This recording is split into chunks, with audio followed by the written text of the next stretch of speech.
Hey everybody, my name is Jesse Collins, and I want to tell you all about my show, the Gentleman's Wrestling Podcast, here on the Voices of Wrestling Podcast Network. On the Gentleman's Wrestling Podcast, we do a thorough analysis on the biggest issues and trends within the pro wrestling industry. We talk a lot about pro wrestling media, we talk a lot about fan culture and wrestling's place within general pop culture, and we talk about the broader influences that are shaping the way we discuss and analyze the pro wrestling industry.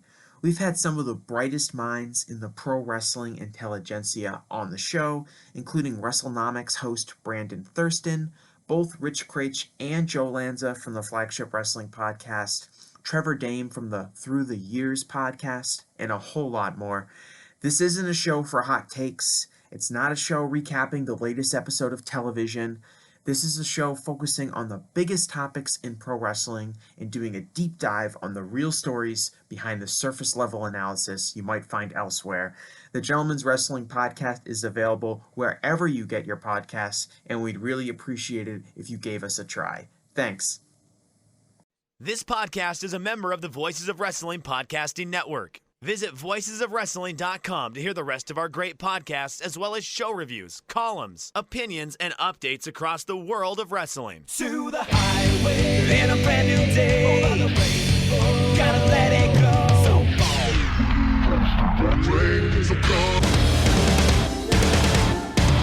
fast to finger down. Dance tonight together. Here everybody's singing.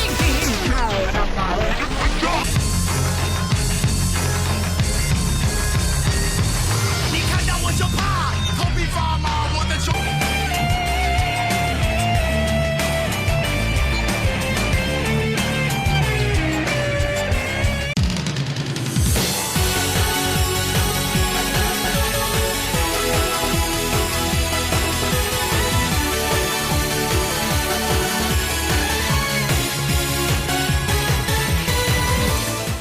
Welcome back to Open the Voice Gate for May 14th, 2024. We are members of the Voices of Wrestling Podcast Network. You can find us on the Voices of Wrestling podcast feed or on our own dedicated Open the Voice Gate feed on all podcast platforms and applications. You can follow us on Twitter at Open Voice Gate. If you'd like to donate to the show, click the link in the show notes. It'll take you to our redcircle.com landing site. You click the red box that says sponsor this podcast, and you can set up a one-time or recurring donation. No obligation whatsoever, but we would like to thank all of our previous donors. I'm one of your hosts. It's your old pal, Mike Spears. Joining alongside, as always, Case Lowe. How are you doing this week, Case? I'm doing okay, Mike. I am, in the midst of, as we record this, Game 5 of the Indiana Pacers New York Knicks series, which, as I told you before we started recording, is making my already complicated relationship with Larry Dallas much more complicated, as I do hate the Knicks. I do hate New York City. I hate their stupid fans. I hate their stupid basketball team. And, it's a big game for the Pacers. If we, and I say we because I feel like I am a part of this team, if we win this, we'll go up 3-2 in the series, and things will be looking pretty good as we go back home to Indianapolis later on this week. So, wishing my boys in yellow and blue luck tonight as we record. It's a real tale as old as time. Indiana versus New York City. Like it's the best 30 for 30 outside of the 5-part OJ one.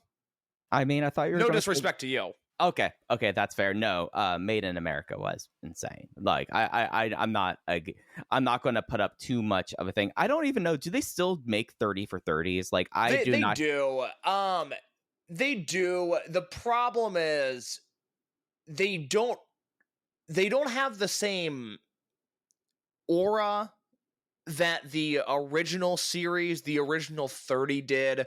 They're just good sports documentaries, but they're not, it doesn't have the same weight. And there's been, I really liked the Sosa and McGuire puff piece, basically, that they did, the Summer of Home Runs or whatever it was called. But that's kind of what we're dealing with now, is not like a steroid scandal documentary, but hey, wasn't it cool when these guys hit a bunch of home runs?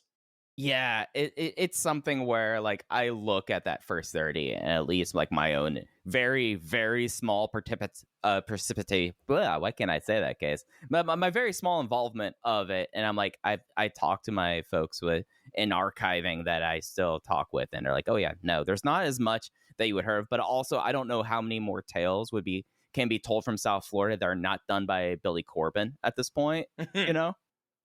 Yeah, no, that's very much an obstacle. No, I mean they're fine. I will say, I watched OJ Made in America for the first time this year. I watched it right after OJ had passed, and it was the first nice weekend that Chicago had this year, where it was really, really nice weather outside, and it was just after. I talked about a month ago about how, my girlfriend and I's dog got attacked pretty bad. And this was kind of the first weekend where she certainly wasn't back to normal, but was more mobile than she had been. And under normal circumstances, this would have been a weekend to take a big walk and, be outside a bunch. But one, we were dealing with the dog in a pretty serious way still. And two, fucking OJ Simpson had passed away, and I told my girlfriend very sternly and very clearly that Friday afternoon, I said, hey, I'm only doing OJ related things this weekend. And we watched all 5 parts Friday through Sunday, and I have no notes. Just a phenomenal documentary. I mean, I would say one of the more unique Twitter celebrities. Like, oh my God, yes. The full revival of, hey, Twitter world. Yeah. It's your guy here. And it's just like he did it like at such a thing, but like, no, Made in America, I feel like outside of the first like initial 30, like I'm right now just for my own pure interest looking at what they are doing now, and it's like, oh, you are doing a in-depth investigation of the 86 Mets. Nothing against the 86 Mets, but and that was like a big one too. Right, yeah. And then there was like an American Gladiators documentary they put out last year when I think Netflix already beat them to the punch for it. The Netflix one was better. Yeah, and then the one they have not put out yet is I'm Just Here for the Riot. I'm wondering why that one has not been released yet. What was that? What's that about? It was about the 2011 Stanley Cup riot that happened after the Vancouver Canucks lost in Vancouver, Game 7. Oh, I don't know anything about that. That's interesting. Oh, it was like a full-on riot about that. I'm just surprised the fact that that it's almost been like a full year since the last 30 for 30, and that's the one that's kind of in the offing right now. Did I tell you my OJ Simpson story? No, I am both intrigued and a little bit terrified what you might tell me. What is I never met OJ, which I know, like, I don't know how to talk about OJ because like I was so charmed by his Twitter account that I was like, I want to be in this guy's fantasy football league. Like, I don't know what to tell you. I know it's wrong, but like, I'm sorry. This guy is the most charming man alive when he was alive. So at my shoot job, OJ died on a Thursday. And then the day after that, we had on the show I work for, we had Dickie Barrett, who was the front man for the Mighty Mighty Boss Tones. Right. Yeah. Who has since been kicked out of the Boss Tones and has formed like an anti-vaxxer super group of alt-rock people, which I did not know when I booked him because I kind of got offered like, hey, Dickie Barrett's in town. Like, he's like a fun guy. Do you want to have him on the show? And I was like, yeah, sure. Boss Tones, love him. And then within 1 minute of research was like, oh my God, he does not share the same views as me.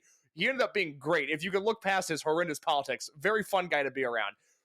Dickie Barrett was on our show. And as he comes into our studio, he's, introduced himself, nice guy, having, just small talk, pleasant conversation, whatever.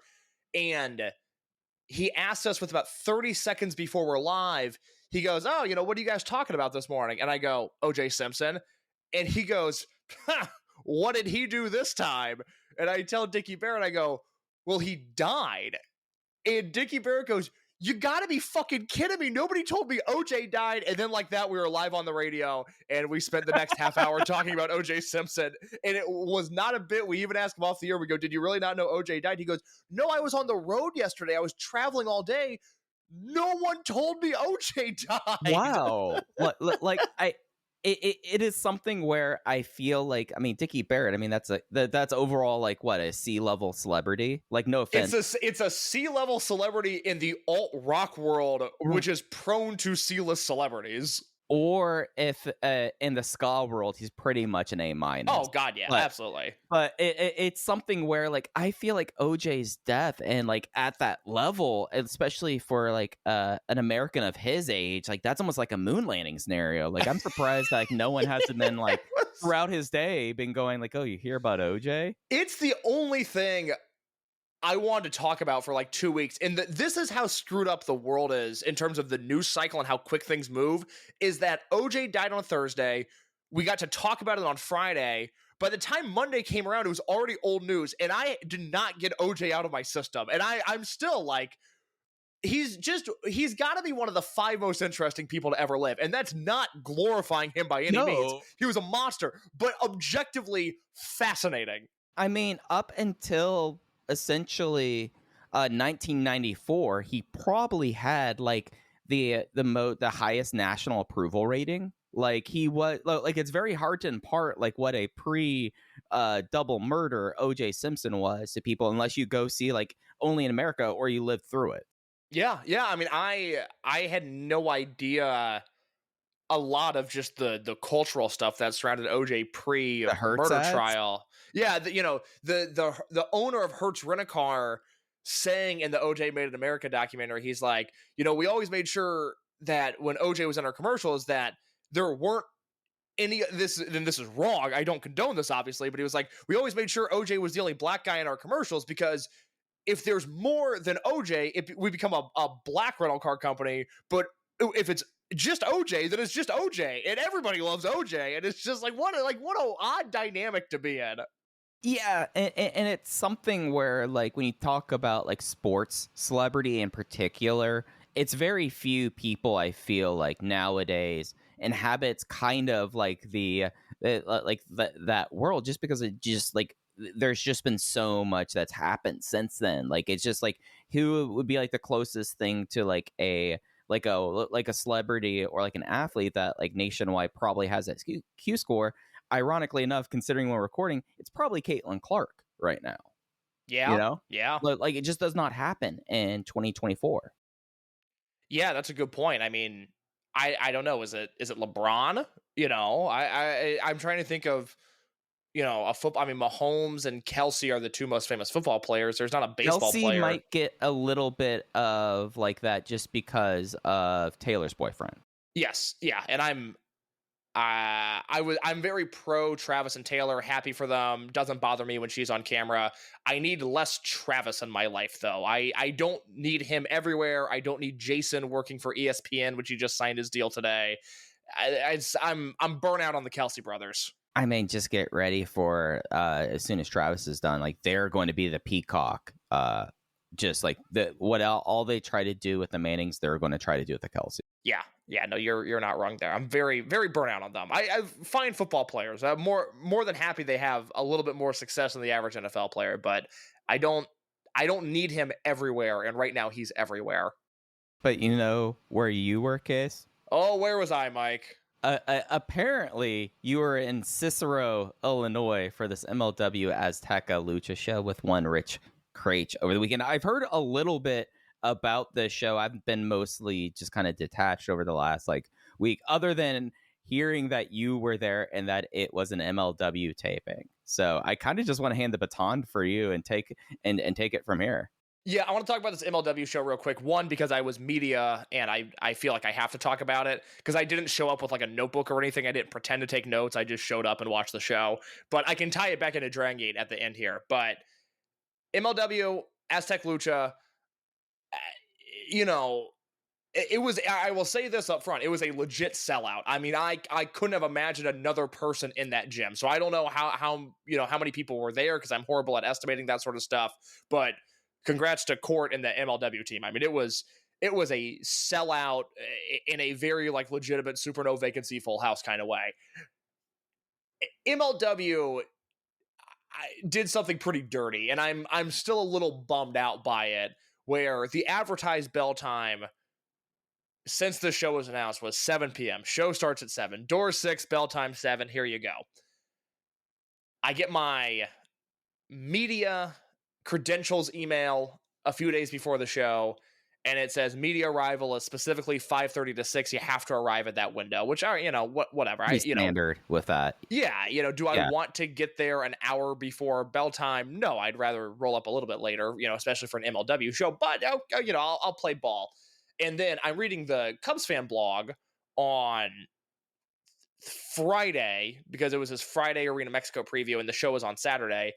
And he starts detailing about how bell time is 7, but the pay-per-view, the Azteca Lucha portion, starts at 9, which was not made clear or advertised in any way while tickets were still available. I will say at the very least, while tickets were available, that was not advertised. Once it became a sellout, maybe they pivoted to that, but it was awfully quiet the way they did it. They were not very upfront about that. So for those that don't know, SaiRyo, Illinois is, a heavily Hispanic part of Illinois.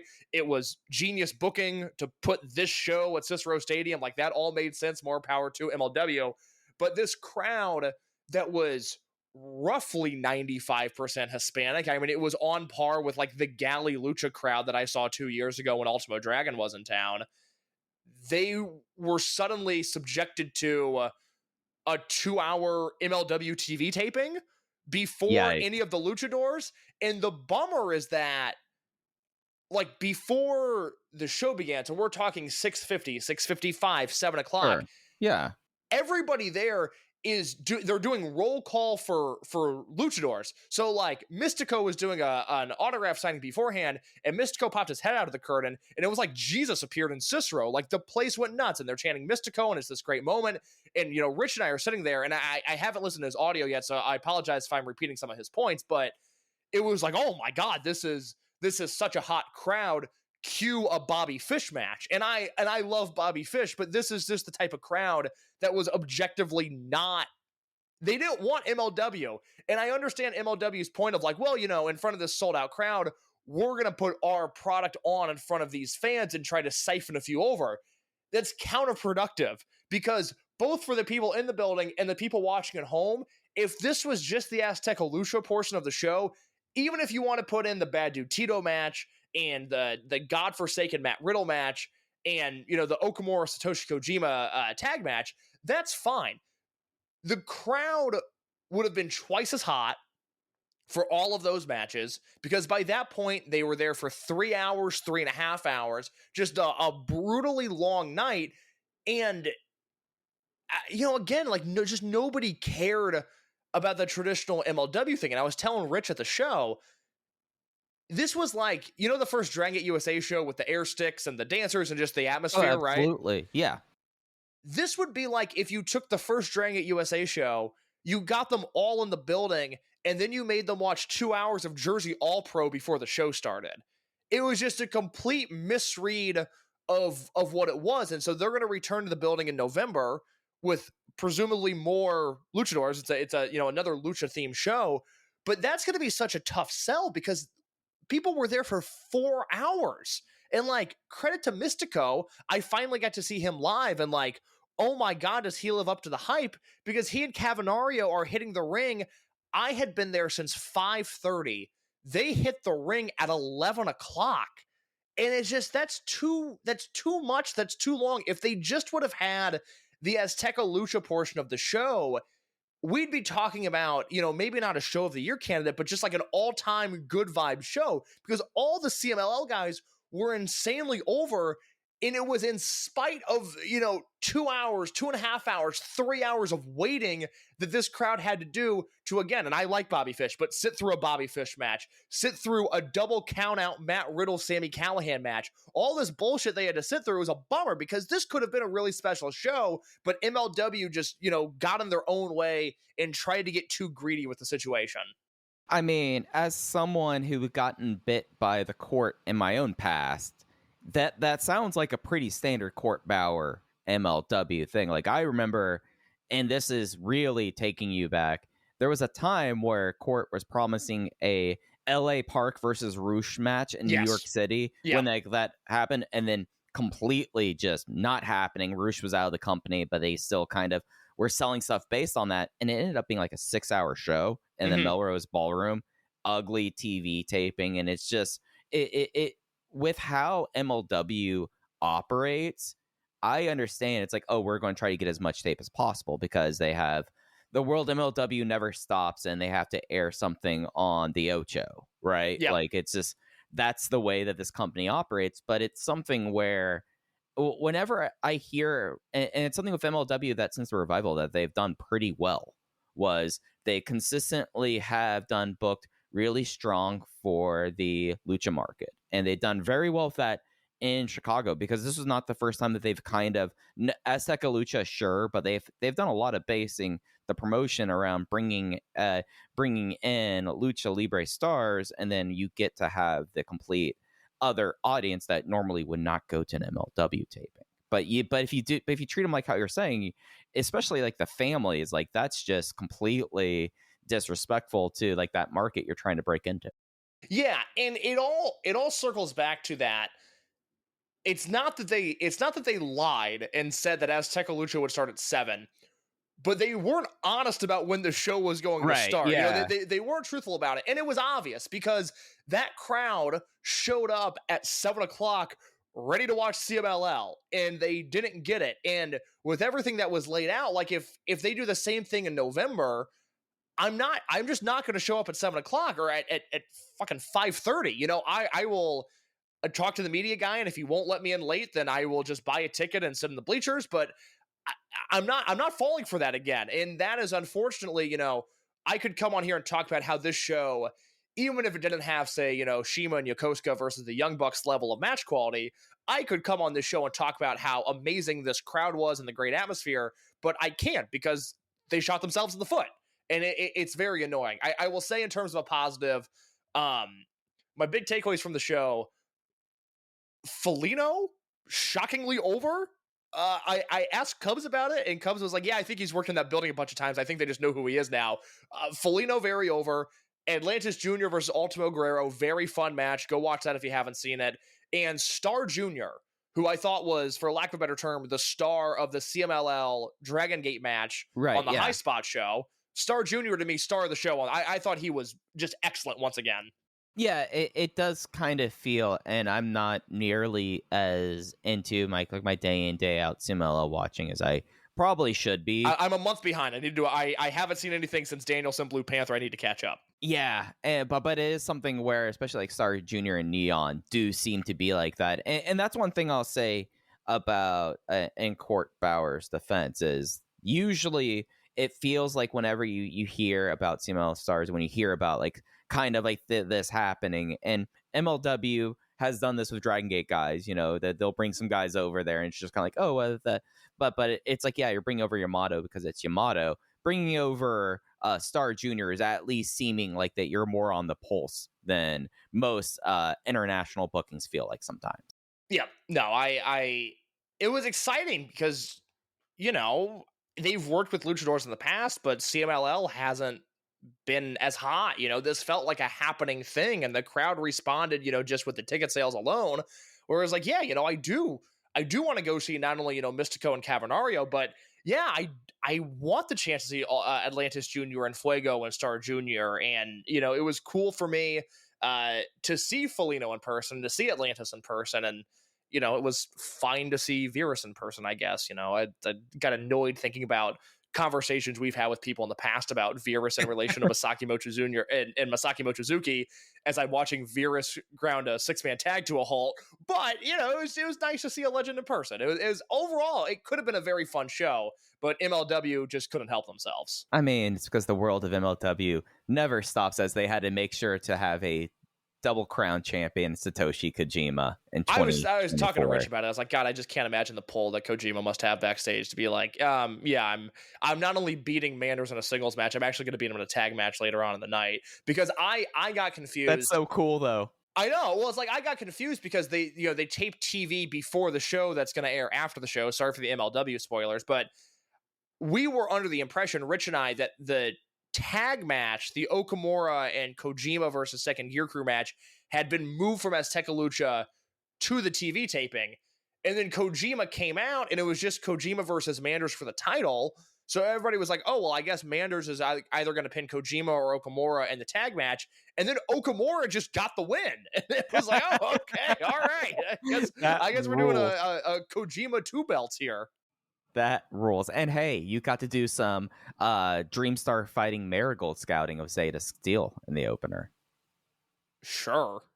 She was part of the 4-way.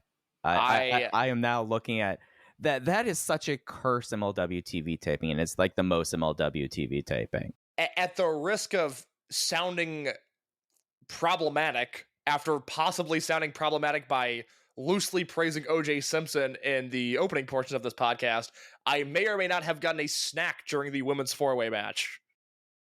Well, you missed out on your Dreamstar fighting scouting. I mean, don't worry, Mike. I'm locked in there otherwise. I mean, there's going to be a giant press conference, cyber fight coming up. You know, can it please just be the merger of DDT and Noah to make one good promotion?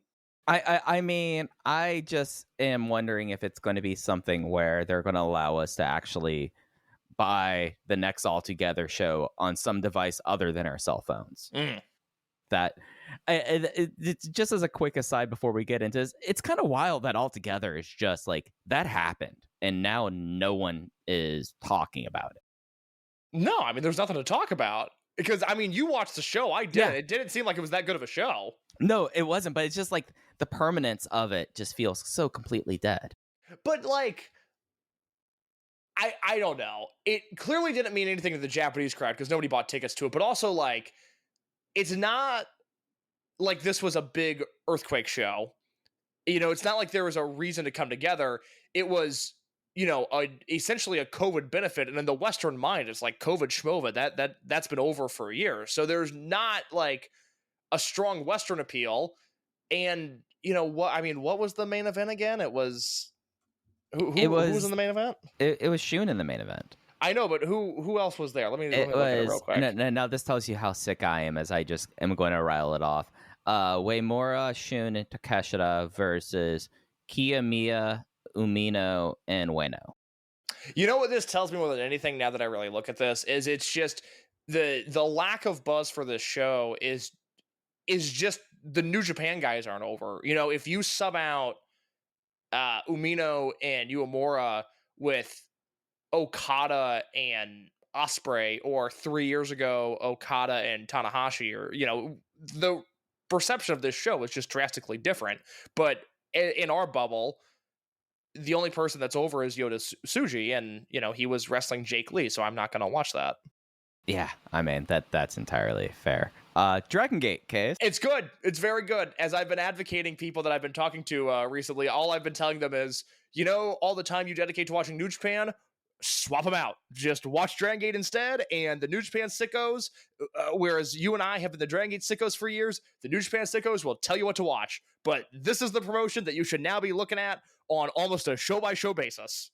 Yeah, and so the remainder of this week's program, we're going to be talking about the big Korakuen Hall show as well as Osaka and Kobe. Essentially, this is a very kind of funny week for Dragongate to kind of hit on all cylinders, because right now, going into next weekend, there's going to be a split crew going, because half the people are going to Hong Kong for the Hong Kong Tornado shows, and then the rest of them are in Okayama, and they're basically off of TV until the end of the month with the Sapporo triple shot. They really managed to find like the most awkward month for them to hit their stride, but it's something where starting with Dead or Alive, and really in the lead up to where things were kind of kicking stride, if like looking at the shows that we've had over the last week, if things weren't necessarily like knocking them dead, and I feel like by and large everything did, it was like, what, 6 minutes and you're moving on this week. Like nothing was super long in Kobe, Osaka,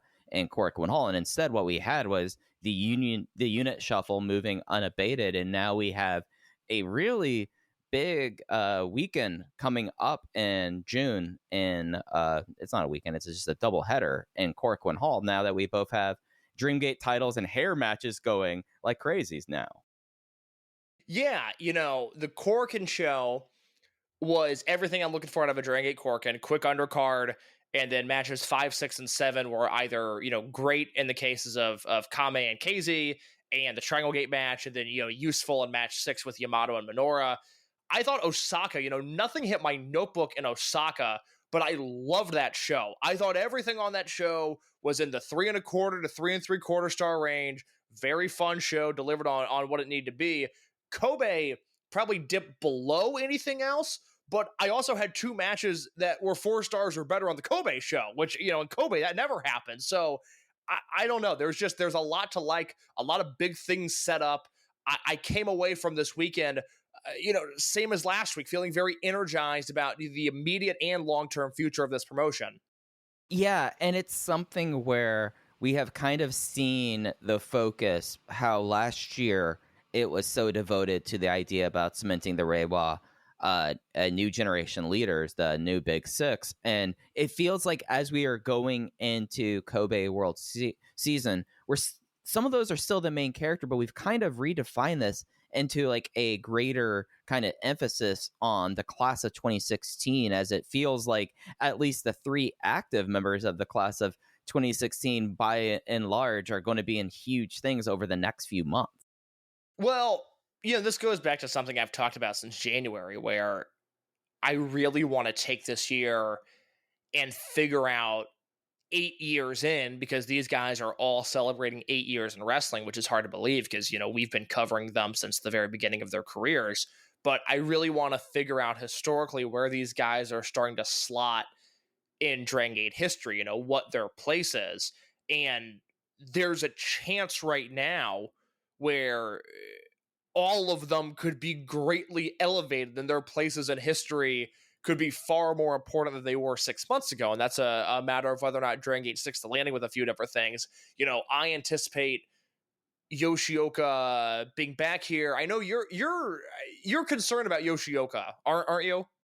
It's something where I know that on commentary, Jay and Ho-Ho talked about Yoshioka is kind of out and about, and he went to a baseball game, and that seemed to kind of be a thing. It's just something where this is the kind of thing that one day it comes back or one day it doesn't, and it's not dissimilar to what happened with Yoshiki Kato losing 6 months because he had a floater that just was not going away, and his vision was all blurred with that. And then we've seen with other people like Tetsuya Naito, it's not exactly the exact same thing as Naito, but it's very similar, that these are the kind of things that can take time, like significant time off your career. And it's happening at a time for Yoshioka that if we were going to talk about these 4 guys, Shun Skywalker, Yuki Yoshioka, Benkei, and Hyo, and we were going to talk about them in December 6 months ago, the rankings and the distances between the 4 of them are completely different than what they are now, as you're saying. And the person that I think we have to talk about him first, just because he is that absence. And I'm hoping that it looks like that people are coming off of that disabled list, and he seems to be someone that someday he's going to come off of it. But there was a time where Yuki Yoshioka was very strongly the number 2 person in this class, and now Hyo is catching up to him at a rapid speed. There's still difference there, I feel like, but I feel like that we've seen in 2024, if we're talking about class of 2016, Yoshioka is the one that has dropped for no reason other than he can't wrestle right now. Is this your ranking historically?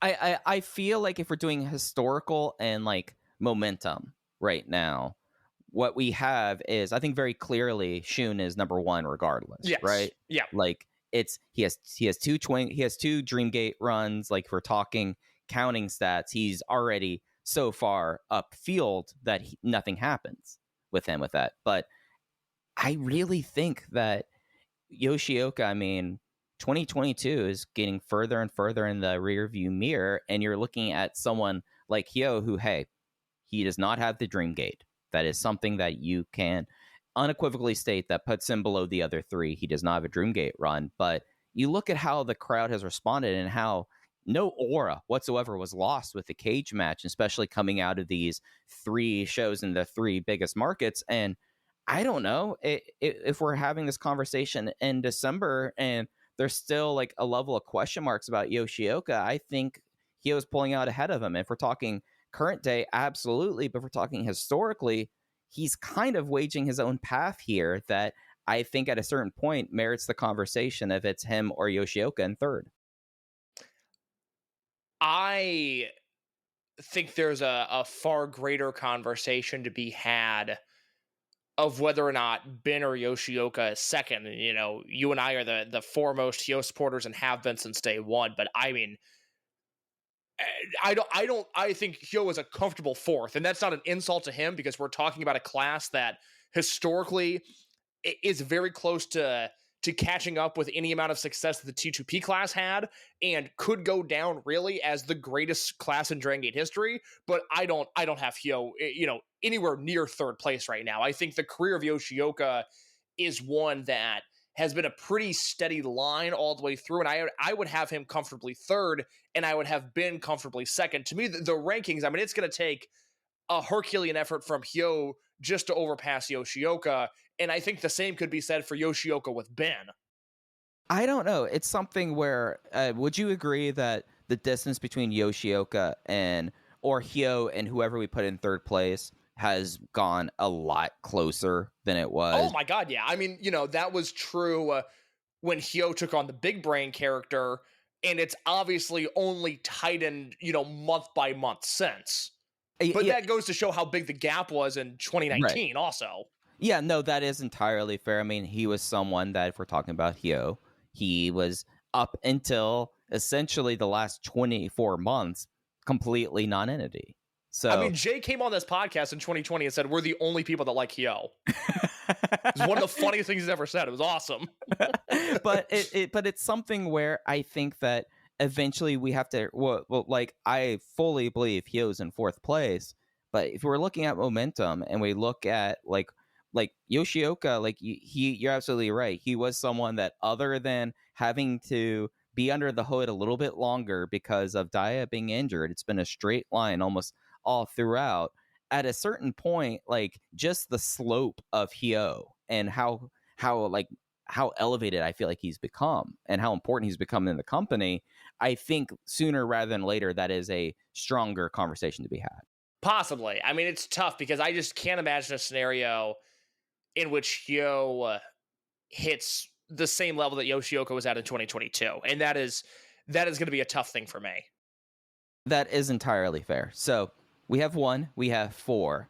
Now we got to figure out Benkei and Yuki Yoshioka, as Benkei at the Kobe Sambo Hall show this weekend laid out the challenge for Luis Mante that is set up on either June 4th or June 5th in Tokyo. We have a lot of stuff that's coming at this weekend here, but we don't have when that match is signed, because Benkei fully believes that he should be the one walking into Kobe World Memorial Hall as Dreamgate champion, and that means he has to win the belt before then. But that's his justification. He wants to be champion on that night, so he has to win it beforehand.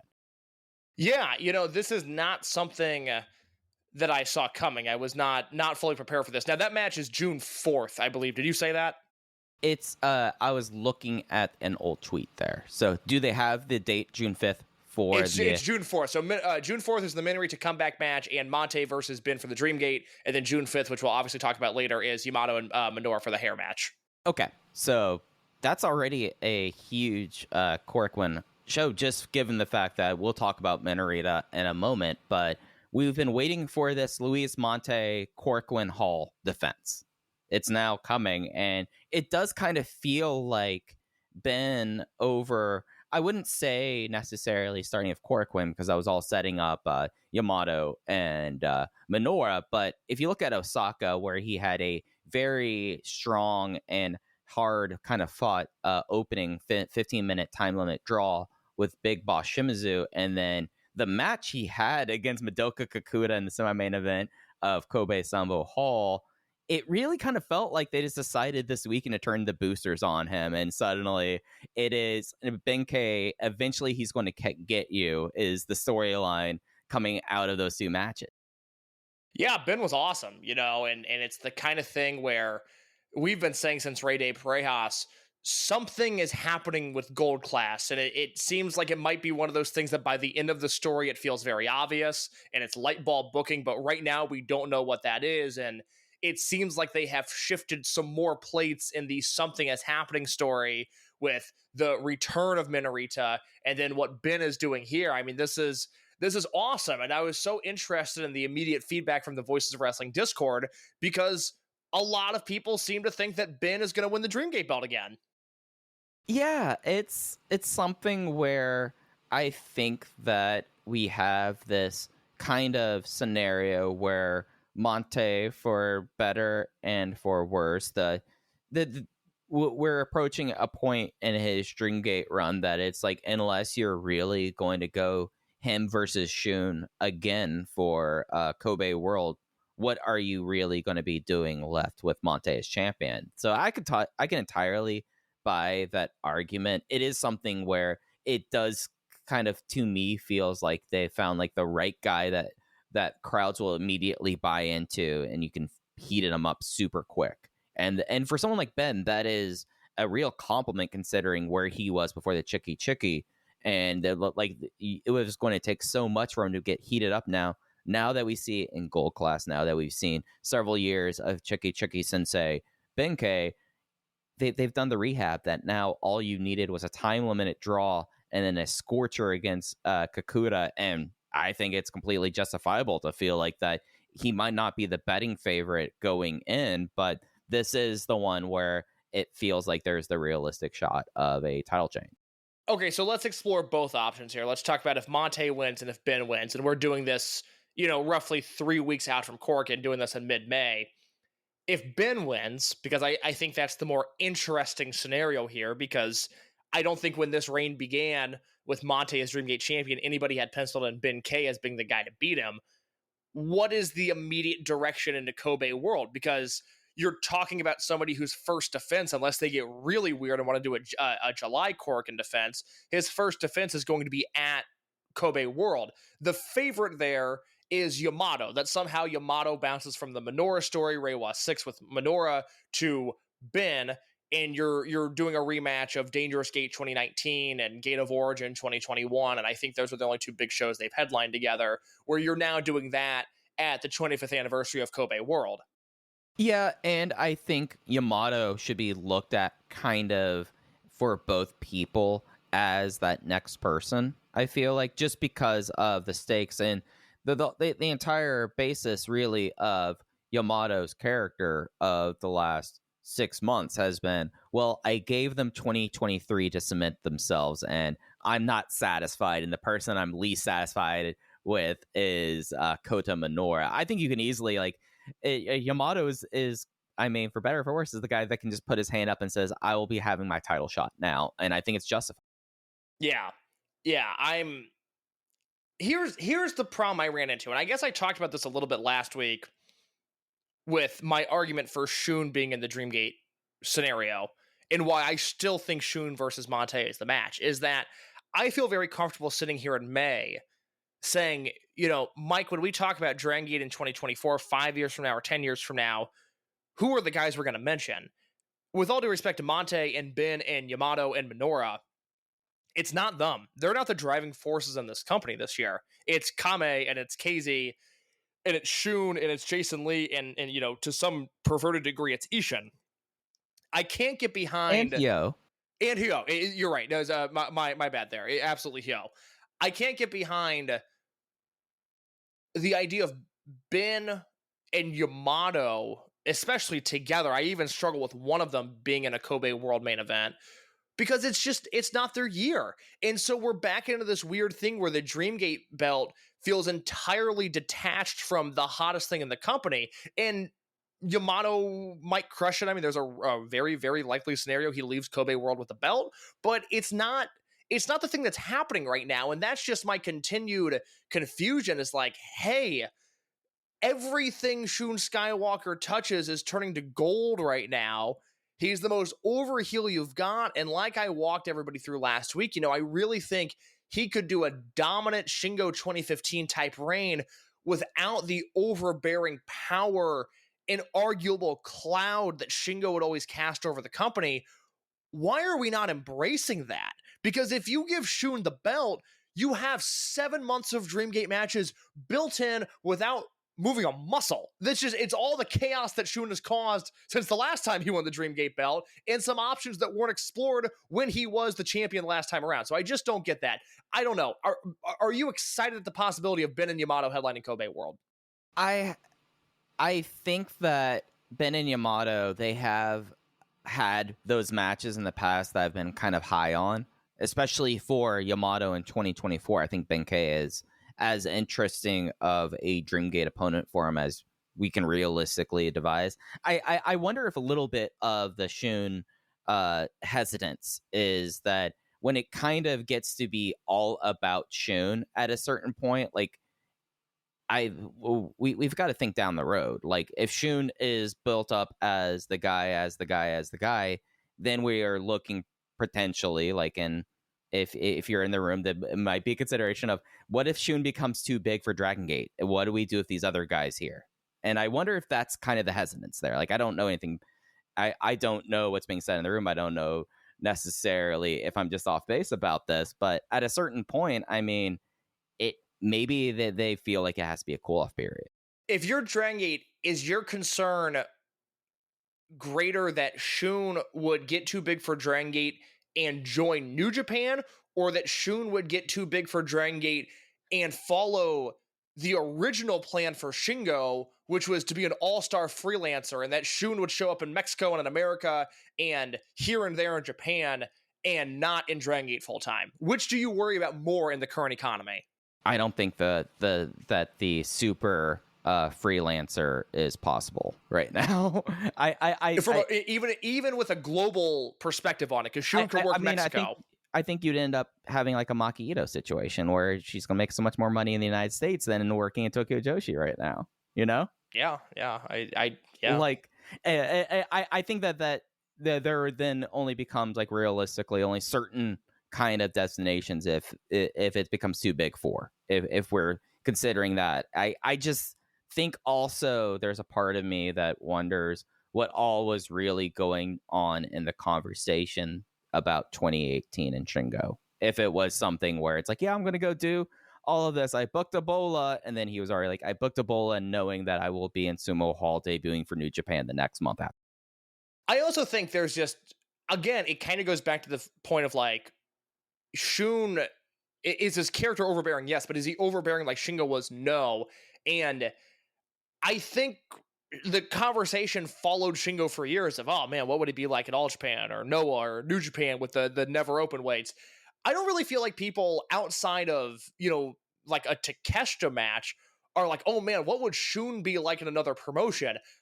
I think they're creating Mad Blanky Yamato and not Antios Shingo. That's fair. I think he's the guy, and I struggle with the idea of like, don't you want hot 6-man tags with Shun and Jason and Ishin against Big Hug and against Vibes and against whoever? Like, don't you want your Dreamgate champion in that, and not just like, oh, here's the thing Yamato's gonna do that's second from the top in Corkin when Big Hug is gonna headline another show? Like, that's almost the argument for just keeping the belt on Mante, is he has to at least the nut crunching time will come on the big shows, but show to show on the tours, it's like, well, he's got Kame and Hyo, like he's good, he's chilling. Yeah.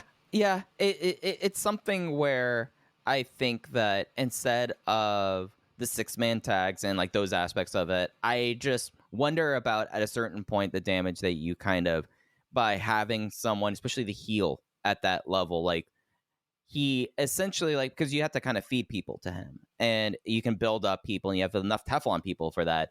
But at a certain point, like we're looking, you have to talk about 5 or 6 years down the road. And if people are like, oh, we are so used to Shun as champion, and maybe you are setting up that Mad Blanky Yamato where really then you're able to have the true blue kind of run for him afterwards. I just wonder if you get to that point, what is the cast around him if you have so much focus on him in his prime right now? Yeah, it's tough because this goes a little bit against what Dragongate normally does, but I think the argument could be made of like, well, the top of the card is so strong it doesn't matter. Like, that's going to be the draw. It's just whatever Shun is doing, with anybody else. And they don't normally operate like that. In terms of Mante, he retains. Can I throw a scenario at you in terms of what he might do at Kobe World? Absolutely. Okay. One, this isn't happening because Zebrats they're no longer the Dragongate champions, but I had a thought not knowing the result of that match where I went, oh, and this is a dumb thought, but I might have done it if I was the booker of Dragongate this year, of, oh, what if the Kobe World main event was Zebrats and Big Hug in a Dragongate match, headlining World with your 6 biggest stars? I thought about that. That's not going to happen. Zebrats lost the mask.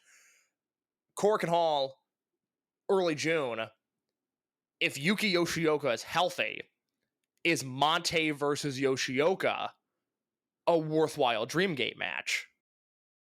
I personally, for me, as probably Yoshioka, I know I said, like, oh, is Hyo going to get up to Yoshioka's level?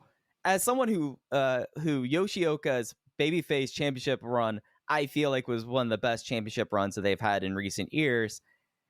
I don't know if you can do that immediately because of how long he's been out. That's always tough. Were you out the right amount of time? In June. He has to show up at the June Korakuen immediately and like be like, all right, I'm here. I want Kobe World now. Like he has to be at that date or else you can't do it. Well, I think he's a level of over where they can get away with that. He has to be healthy enough to do it. And then you're talking about, oh, you're going to run Big Hug and D-Courage and a few 6-mans. Oh, those matches are great. All right, we're on board. I don't think the leap to get there is that tough. It's really just a matter of whether or not Yoshioka's healthy. And outside of Yoshioka, I don't know. I struggle. I struggle with a lot of things. Maybe at that point it just becomes Mante and Yamato. And at that point I would assume Yamato would win. I mean, I think it's at that point Yamato or, hey, let's see now. It seems that New Japan people are taking so many dates now. Are we at a point now where Shingo can come in and get paid for a loss? I don't see that being beneficial. I don't know. I'm not into that. I mean, look, would I like the match? Yeah, but that doesn't excite me. I don't. It's not necessarily like the best case thing, and it makes you kind of feel icky about that. But like that's honestly, if we're talking about main events there, and I mean, we are essentially what 6, 7, 8 weeks away from Kobe World at this point. Yeah, like he is one of the people that is one of the quickest, set the rocket ship boosts off, is it? But I'm with you. It's not a great feeling to do that, but I think that's an option that has to be considered. I don't know. That feels, maybe this is me being just grossly optimistic. That feels too 2022 Dragongate. Now, do I want Shingo on the show? Hell yeah, have him work a tag. Get me Shingo and KZ versus Kame and Hyo or whatever. I don't care, but it would just feel backwards to me. One, it's like if Mante comes in as the champion and you do Shingo, like Shingo he didn't train in Mexico. He's never wrestled there. So there's not even like a story you can tell there. That feels desperate for a promotion that doesn't feel desperate. Yeah, like there's just a lot of things that make you feel icky about it. But I think when we like look at kind of people who can be built up at a certain point, case there's not very many cards left in this hand to play for Mante. No, and look, if it's Ben, and this is just the difference in dynamic here, if you tell me it's like, oh, it's going to be Ben and Shingo, it's like, all right, I can get behind that. That makes more sense. Mante and Shingo, I struggle to find any interest in. I mean, is it? And this is something that I don't feel confident even saying out loud because it feels a little bit preposterous, but he has a level of momentum, and it would certainly fit the theme of what Dragongate likes to do, where they like to challenge young guys in big spots. Is it Strong Machine J versus Mante? I think that is an interesting one to consider, with the idea that Jay and Mante, they were in the main event last year. I mean, let us not forget that Strong Machine J was a part of that match too. I think that especially coming out of Korakuen and the idea that this is a another new chapter in natural vibes, that kind of would be such like a feather in his hat, saying, not only am I coming in here, I'm going to do the thing that KZ couldn't do as natural vibes leader. I'm winning the Dreamgate.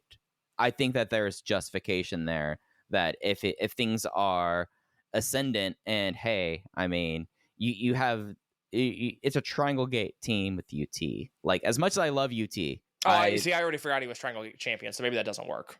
But I mean, it's a Triangle Gate championship of UT that can be dropped like at a house show. Well, I mean, look, they've got Hokkaido shows to book. right? The titles could very easily change hands there. Exactly. So, like, I think that Strong Machine J is a card in your hand that could be played. And Absolutely. I think that's a bold match where, again, okay, what's Shingo doing? What's Despy doing? Can you get to Keshta? That's when you start asking those questions, because that match would undeniably need help. The thought process last year when I talked to people in the company coming out of Kobe World, where they were elated with the attendance they had, was, all right, next year, let's try to do it with the guests, but without the cage, and see if we can match that number. And then maybe by the next year, it's Dragongate at Kobe World, which has always, let the record show, has always relied on guest. The level of guest varies from old timers Fujinami and Fujiwara to, New Japan level Shingo. There's differences in guests, but there's always been guests on these shows. If you're doing, Mante and Strong Machine J again, then you hope for a Desperado or somebody like that, and then maybe you can match last year's attendance. But the goal from the company, unofficially to me last year was like, hey, we're going to try to reach that level without a huge gimmick match, but we're probably still going to bring in somebody huge. Yeah, and I think, in a way, you have had Shingo in here. You have not had him ever as LIJ Shingo. And I think that's the draw. Yeah. I mean, I wouldn't mind he and Bushi doing a team. Yeah, I mean, why not do like him, Bushi, and if you really are able to get it through, bring in Tsuji with that. I think that is something where, especially like Tsuji and Benkei, feel like that those two would have something going on, Yeah.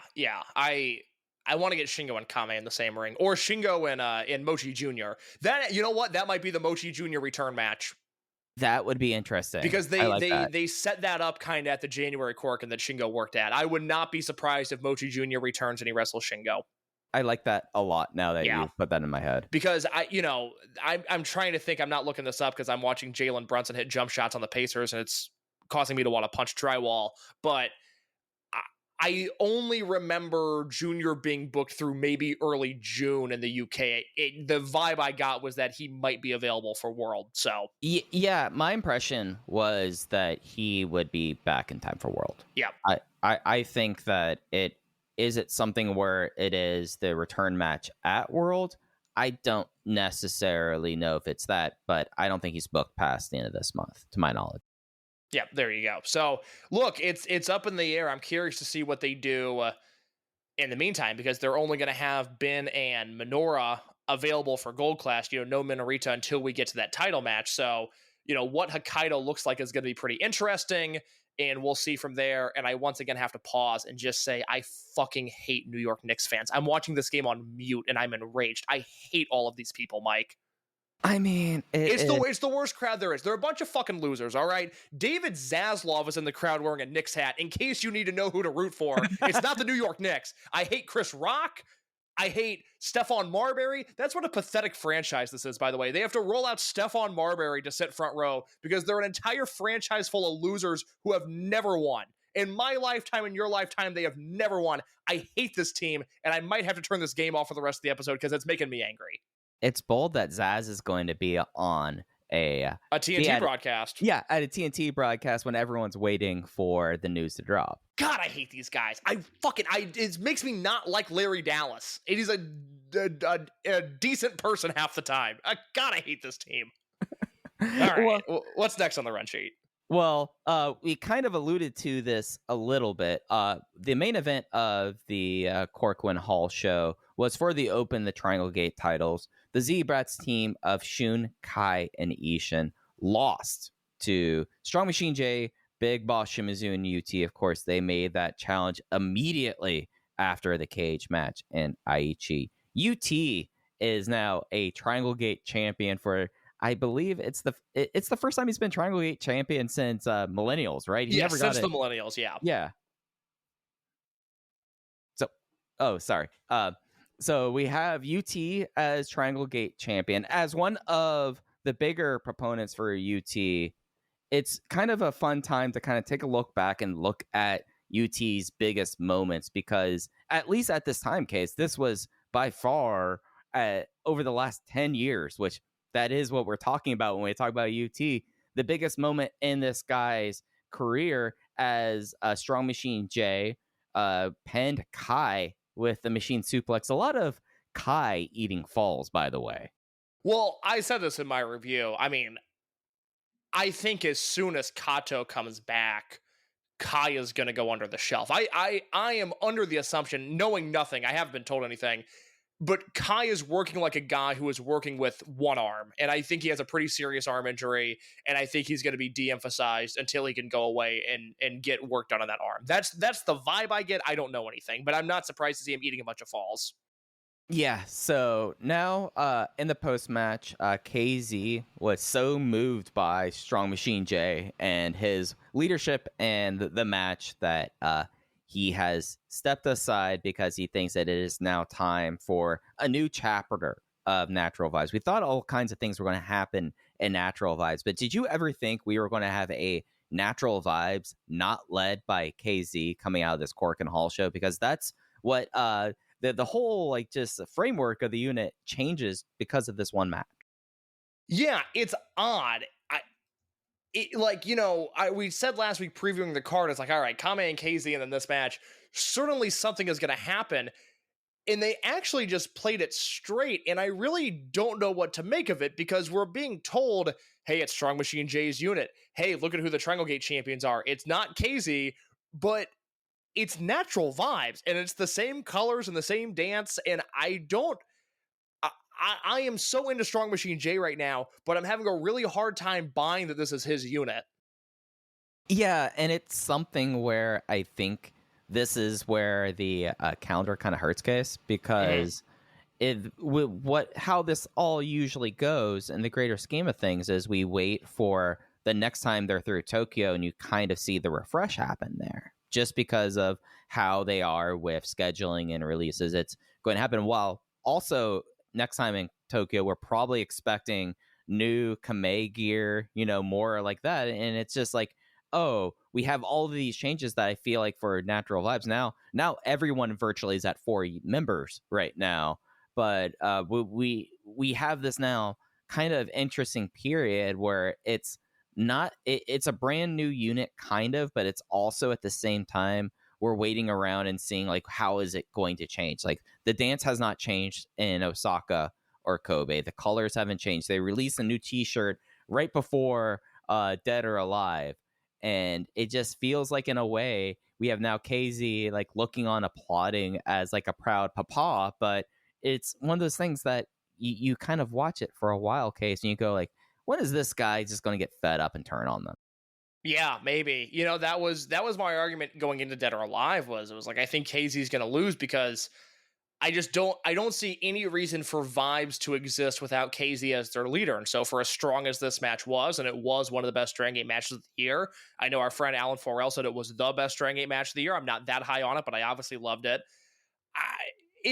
This felt like a lateral move in a promotion that's making a lot of big, game-changing, for lack of a better term, game-changing within the promotion.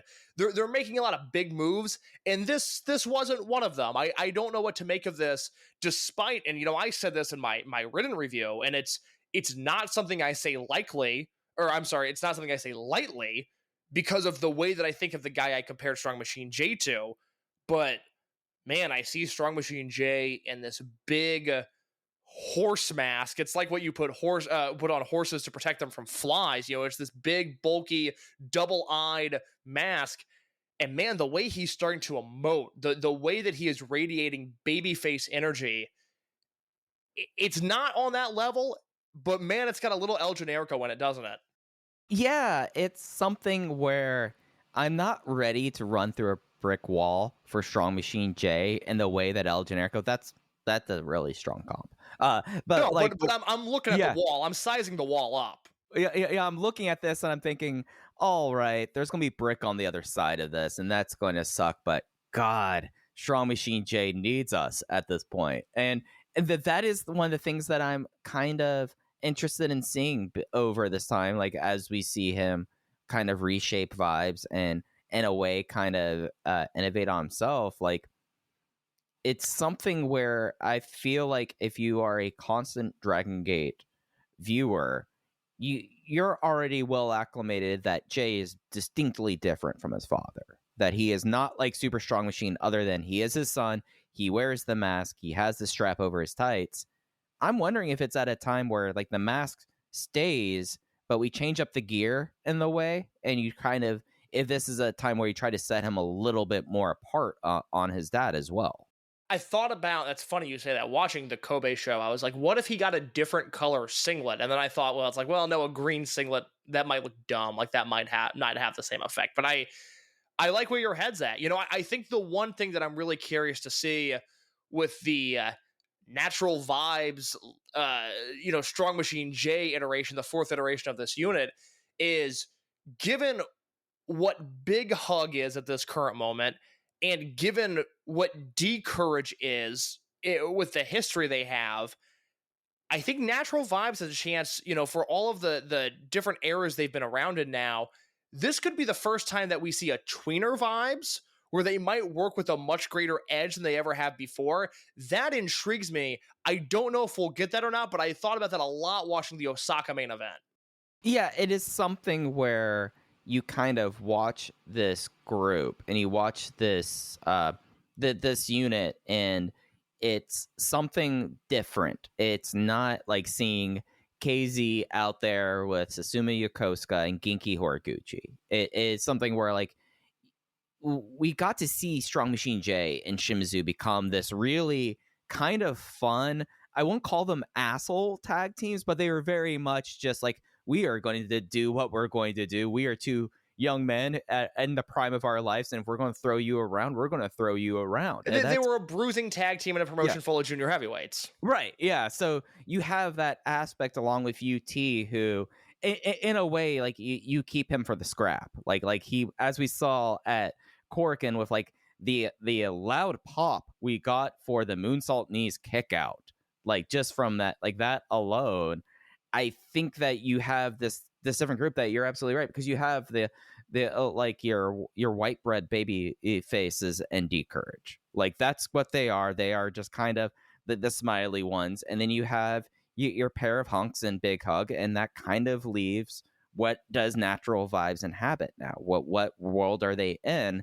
It's not where, like, if you kind of look on the alignment chart, they're being forced to the middle just because of the fact of those other two units are so much more pure baby faces than them just to begin with. And you add that with the bruising tag team, and I think that you have a unit that, as they add more members now, I feel like you can make an argument for a Ryu Fuda joining Natural Vibes, whereas a KZ-led Natural Vibes with Fuda seems a little bit kind of just like, okay, square piece and a round hole here.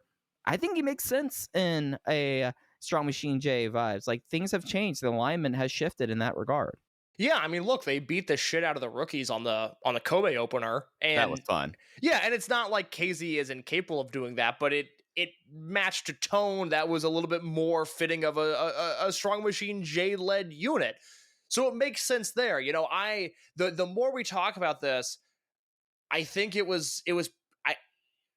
I kind of think Vibes might be holding Strong Machine J back a little bit. All they had to do, I think, was, win the match at Korakuen. And in the same way that Kame graduated from the unit, I think there was a chance that the unit had its time to graduate there, and that they might have still been all together in a J, Shimizu, UT, KZ unit, but with the Strong Machine J vision and not the KZ vision. Yeah, then you weren't going to have to think, okay, how does Jay make it his own? Because that's a really tough thing to be handed. That's like becoming the lead singer of a band that's already successful. You're the second singer. You don't want that. I mean, unless you're in Van Halen, that's the time it works, right? That's the time it worked, and we'll see if Natural Vibes is Van Halen. I mean, I don't like thinking of Strong Machine J as a Sammy Hagar now. No, that's a tough comp. I apologize to Strong Machine J for that. Well, we were talking about how Natural Vibes is changing. There was one other big match happening with Natural Vibes at Korakuen, and you brought up like Hazy willing to be a bit of a bully. That certainly was the case in Jackie Kamei. Wait, real quick, let me back up for 1 second. I want to talk about UT again. Okay, yep, not a problem. If I asked you in the middle of May 2024, the UT match, and we will not count the Super Shisa match because I don't think that's really what we're going for here. What is the UT match? Is it this? Is it the Yokosuka singles match from Dead or Alive? What in your mind? What's the first thing you go to? I think it's the Yokosuka singles match for like him in his hometown making a Bravegate challenge still. Just because of how Nagoya is, he got his own big match theme for that match. Like, it just kind of feels like that one is of that kind of level for him. But it's like so difficult for this guy because it seems like each time like he has like these moments, like lest us not forget, like very soon after that Dead or Alive match, he broke his clavicle. And it kind of then kicked off another like period where we're waiting to see what happens next with him. And it the other one that this is a personal favorite of mine. It was the Tribe Vanguard versus Benkei Matt or Big Ben. He and Kai. Him and Kai at Champion Gate. That's gotta be one of the most gift Dragongate matches of the last decade. Yeah, just for like how much they were throwing him around.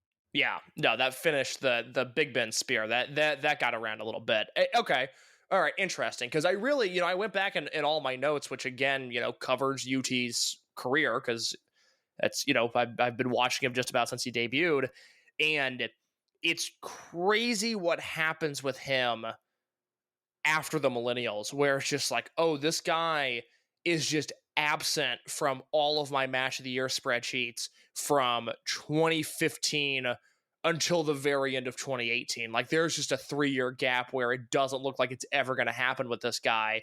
And then he has that 20-minute time limit draw with Shun and Corkin at the end of 2018. That leads to the rookie ranking tournament. And one of the matches that I at least flirted with was he and Ishida from Osaka, because that was the first time that it was like, we knew Ishida was good at that point, but that was like, oh, wait a minute, hold on, what's like, UT's kind of doing a different thing now. UT for the first time since the millennials has a bit of an aura, and that was a really cool match. And then, there's the Big Ben tag that you mentioned, and then the other one that I would throw out there, not in terms of, these are not the best matches that he's had, but just the UT matches. And I think the Kento Bravegate match from Nagoya also has to be mentioned, because that was, it was a feather in the cap of SB Kento, but it was really a feather in the cap of UT as well. I mean, UT outdrew in a GHC title match in his hometown. I know. Trust me, brother. I am well aware. It was one of my favorite stats of all time that they did 200 more fans in a GHC heavyweight title match in that same building. Hey, that's almost as much of a commentary of the dearth of pride fighting, because wasn't that Fujita? I think it was. Yeah. God, awful. But it's like a wild thing about UT is like this guy who has like a career that we could talk and give like the full capsule of within like 2 paragraphs, that you have someone that you're looking at matches from, and it's almost unfair to like consider him in the millennials era in the way, because he was injured and hurt at the same time. But we're talking about matches from 2018, 2019 into 2020, 2021, out 2022, and feels like he's now kind of back in it in a way. But at the same time, as I said a little bit before, it's UT in a Triangle Gate team. Like, it's a stiff blend could become Open the Triangle Gate champion.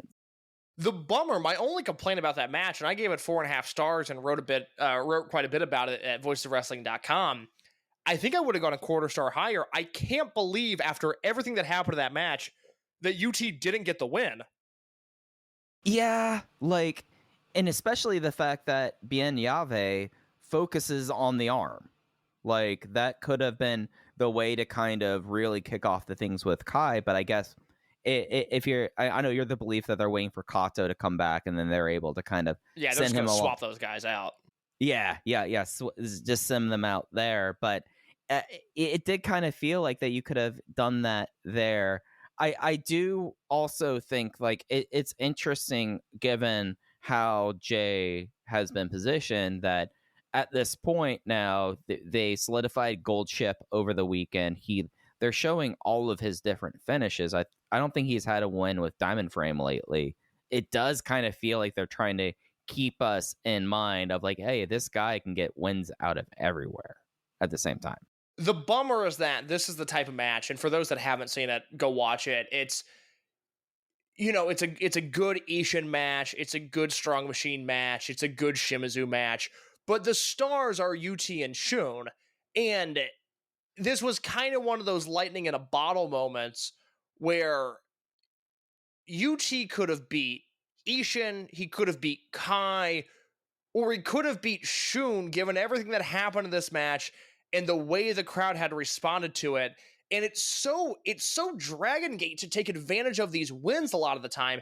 And I understand they want to tell the story with Strong Machine J, but I don't think it would have mattered as long as they had won this match. Like, hey, post-match promo after UT wins, it's going to be Strong Machine's thing now. Like, all right, we'd be having the same conversations we're having now. We would just have this all-time great UT moment to talk about that would, you know, if he had gotten the win on anybody, but especially Shun, and I think they could have gotten away with it in this match, this would be number one with the bullet. This is the UT match.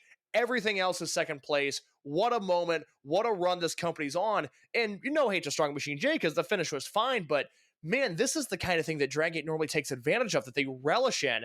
And this was a weird, I don't want to call it a miss, but just a lapse in judgment from a promotion that normally is on top of these things. You see, as like a UT defender, I think you're absolutely right. Like, for the night and for the match, have UT do like Hikari no Wa on Shun. Like, after all of it could have been anything. I mean, I really think he had the crowd invested in a way where you could have tapped him out, you could have pinned him, you could have flash pinned him. It doesn't matter. But I think that it's not necessarily a misstep because the story ended up like being like Strong Machine J finally winning the title at a title with Natural Vibes. Yeah. So, no, I absolutely. Again, like, enough good came of it that I can't be like, well, you know, why didn't UT win? It's not an anger thing, but it's so weird for Dragongate to tell that story within the match, whereas you could have told a very similar story with Shun and Strong Machine J, and then had Strong Machine J pin Kai, and it's like, all right, you know, this guy got one of them, but Shun's on the loose. They told the story of UT in this match, and then he just didn't get the win. Right, yeah. And it's something in a match where Korakuen was as molten as... And I would like for... Eventually it would be great to say, like, since COVID, but it felt like the crowd was as molten as anything that they've done in 6 years. Yeah, sadly. I mean, I think these crowds are pretty energetic. I like the Osaka crowd. I thought the Kobe crowd was really into that show. I mean, these guys, they've got a pretty large swath of guys that are they as over as Naruki Doi and Yamato? No, but these guys are over, and it's just kind of undeniable watching these shows now. And it's something that in each building, I feel like you could kind of see differences, like Hyo much more so in Kobe than he was in Osaka, which I thought was kind of interesting with that. The other Natural Vibe thing on the show, and the show opened, they revealed that Jackie Funky Kame is no more. They are dropping the Funky. He is Jackie Kame going forward. He got a haircut between Korakuen and the weekend. Still no new gear, as we mentioned earlier, but he had one last test before he would finally put the Natural Vibes part of his career behind him. He had a match with KZ where KZ won with the spider twist in what was the second 4-star match on a incredible Korakuen Hall show. I thought this match reminded me so much of what they did with Minoura in 2020 and what they did with Shun Skywalker in 2018. Things we covered in real time where, you know, you think about it, like, Kame hasn't worked a lot of singles matches. I have the numbers in my review. I'll try to pull them up real quick. But he's only worked like 40-something career singles matches, and only 20-ish of those have been on TV. So what they did here was they expedited sort of the anointing of him as a main event wrestler, where, you know, this KZ match was condensed. It was an 11-minute version of it, but it was kind of an 11-minute Dreamgate structure. And we've really, outside of the SB Kento matches in 2021, the Kobe one and the Korakuen one, we really haven't seen him do that at all. his singles matches, by and large, have been either very obvious underdog stories or just very short matches. And this was one where it's like, oh, okay, so this is what Kame versus Yamato will look like, and Kame versus Minoura, and, to some degree, Kame versus Ben or Mochizuki or whoever. Like, we haven't seen him do this match really. And what I saw, I mean, 4 stars. I thought it was excellent. Yeah, and it was something where, in a weird way, there was the synchronicity between this match and KZ versus Mochizuki. I felt like that you kind of had KZ being the one that was working the stomach at moments, and I was like, oh, you're back in the same building, but now you're turning it. Well, what happened to you? You're putting it on another generation with it.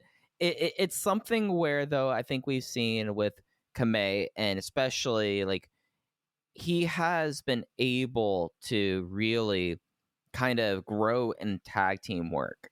But as you said, like, he's only had 43 singles matches. And we have to consider the fact that also part of the time when he was a rookie, I mean, essentially they weren't doing like rookie exhibition matches. They weren't doing matches in front of crowds for part of it too. So that we're starting to get to see him get elevated. We get to see him not only like dish it and take it, but it was something like, as soon as I saw KZ act as the bully and do a little bit of stomach work, that was when I was like, oh, all right, we are getting to see like a different side of not just KZ, but Kamei in that. Yeah, it's going to be really interesting to see what they do with him in King of Gate this year, because 2022 he was in King of Gate. He beat Maria in the first round, and he lost to Kondo in the second round. And then last year he did King of Gate, and he, I believe, got bounced in the first. Yeah, he lost to Yoshioka in the first round. So this is a year where, I think it'll be a little old Voices of Wrestling heads will know what I mean when I say this.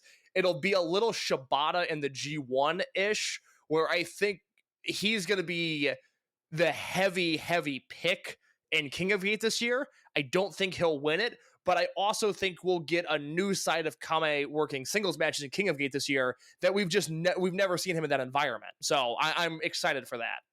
Yeah, it's something where this is kind of the pitfalls of the tournament going back to pure knockout versus league play. Whereas if this was before, then you'd be like, all right, he's probably going to get like 2 strong wins. He was actually, instead of being the Shibata, he was going to be the Ishii, and give him the big win in Corkin, and that would have been it for him. Instead, I think you kind of have to like book him in a way where he has to go he either has to like get like completely just boned and get like trapped in the Shun vortex, or he has to go to the quarterfinals or the semifinals and then bow out to whoever's probably going to win the tournament. But then the story of the tournament is like, hey, Kamei went to the next level in this tournament as a singles guy. Oh, he feels like the perfect guy to beat in the semifinals. Mm-hmm. Yeah, just like the fact that he will be there is the accomplishment. Yeah, I mean, even compared to last year, you're looking at a totally different wrestler. I mean, King of Gate is just going to look so drastically different.